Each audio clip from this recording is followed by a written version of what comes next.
ready to make a movie. Years ago, and we're young. Come along and join the party. While we stare at the sun. Hi and welcome to another SMPTE catch-up. I'm joined here on the couch with Ren from Avid. He's here to tell us about some of the new products and how Avid has climbed the ladder and is now sitting at the top of the industry. So hi Ren, thanks for joining me. Thanks Ethan. Tell us a little bit about Avid and how the Avid 7 and how it's jumped up there, now sitting at the top.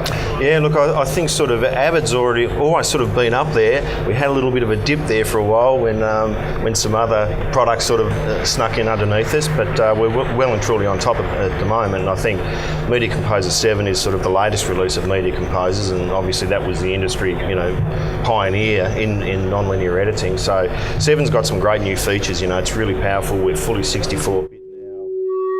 Couple of things like dynamic media folders, for instance, is one of the new things whereby you can organise workflows sort of before you get into the editing phase. So for instance, you could have a GoPro camera, you could link to that via AMA, which is Avid Media Access, and then you could build a workflow from there where it says, okay, well I might transcode that to DNX 120, put that on ISO storage. At the same time, I might then do a transcode of a proxy and put it into Nearline or whatever, or put the original into Nearline.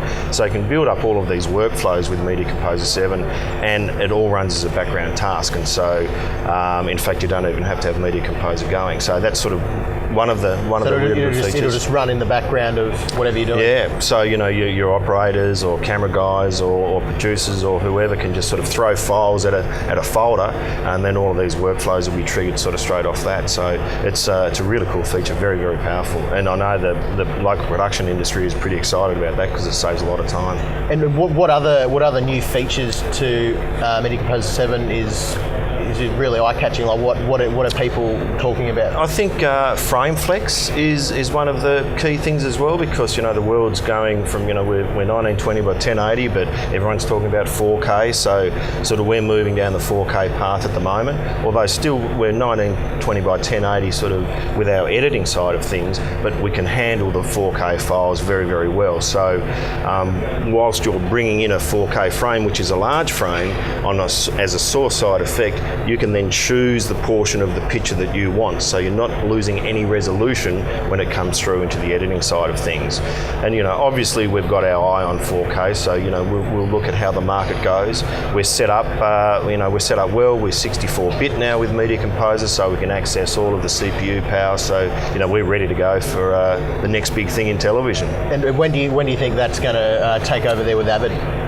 Look, I don't know. We'll keep a really good eye on the market. I mean, it seems to be getting closer. But then again, 3D was the buzz a couple of years ago too, and we did a lot of development for that, and we were one of the pioneers with that as well. And a lot of movies were cut on Avid in 3D. But that's sort of dwindled down to feature films and maybe a little bit of sport now. But I think 4K is something that is likely to go sort of in the future. So we'll be ready. And what about? I hear a lot of talk about after 4K they're bringing out AGaaG. What are your thoughts about that? Yeah, well, it just keeps going. Oh, hey, it's good for us because they're fatter files. It means you need more storage. It means so it's a good story for us. So yep. we've always been the leader in the industry. So we'll follow the industry trends, and and as I said, sort of quite often we're pioneering the industry trends and sort of setting the mark or the benchmark. Now, and what else does Avid bring out this year that we should be out on the lookout for? Yeah, well, I guess sort of traditional editing has been, with an editor standalone. Then we sort of attached it to some storage, and we had sort of the first collaborative workflows. One of our big focuses is, and sort of a catchphrase, if you want, is Avid everywhere. So, part of that is about, we don't want anybody to have any excuse to buy anything but Avid, but also it's about accessing your media from remote locations. So we have a layer on top of our storage storage, which is called Interplay, and we've recently released, it's probably about 12 months ago now, Interplay Central. So Interplay Central gives you the ability via a web browser to go in and access all of your media on the storage, on our storage. No matter where you are. And no matter where you are. So, we've been certainly around Australia and New Zealand showing this technology to a lot of people, and we literally turn up with an iPhone and a laptop, and we're logging in via the iPhone just on 4G and logging into our system here in Sydney and pulling up media, editing media, adding metadata, locators, all via a web browser. So that's all. So it's all sitting up on like a cloud.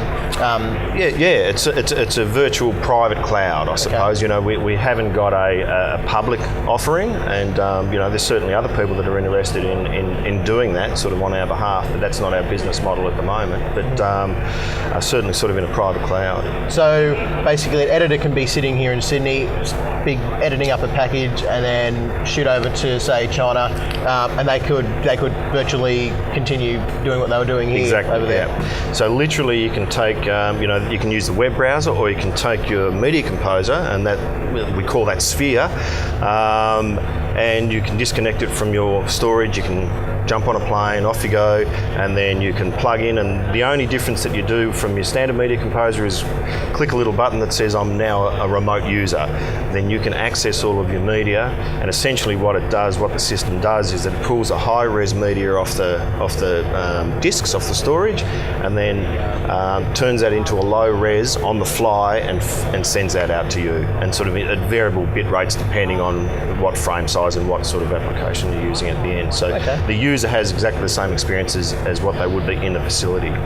The other sort of extension of that is that if you're in China and you want to send stuff back to here, is that you can via AMA take your XD cam or whatever, your files, ingest that into the media composer, cut that into the timeline, and then send that media back to your central facility. So then all of you guys locally can access it as well. Right. So it's really cool technology. Yeah, sounds like it. So is there anything that we should be looking out for in the future? Is there something upcoming that no one's heard about that we should be waiting for? Look, there's nothing that I can talk about here, but I guess that's sort of one of our philosophies. Is we started in the media composer space, but we're really broadening out our scope. We've got a large breadth of products. Obviously we've got Pro Tools, and Pro Tools 11 has just come out, and that's going gangbusters. That's absolutely the industry standard once again, and there's some unique features with that really give it some punch and save a lot of time for operators. But we've got newsroom products. We've got half of the market in Australia and New Zealand with iNews, which is a journalist sort of newsroom product. We've got ingest servers, playout servers. So we're sort of building out the breadth. So we're not just in the production space, we're in the newsroom space, and we're also having another layer which is Interplay MAM, or Media Asset Management, which can hook up to business systems and things like that within broadcasters and production facilities, and can initiate the orchestration, I guess, of media around facilities or cross facilities or across the world. We did all the NBC Olympics, for instance, a lot of their file movement and media management with that product. So we've got a broad product lineup. Oh well. Sounds like you're keeping up with the market and keeping yourselves busy by the sounds of it too. Yeah, there's plenty to do. Yeah. Well, that's all the time we've got for you today. But thanks for joining me. Thanks for letting everybody know about Avid and what we should be looking out for. Cool. You should, if you want, head down here and check out the Avid store here at SMPTE 13, and we'll join you here on the couch for another catch up. Bye.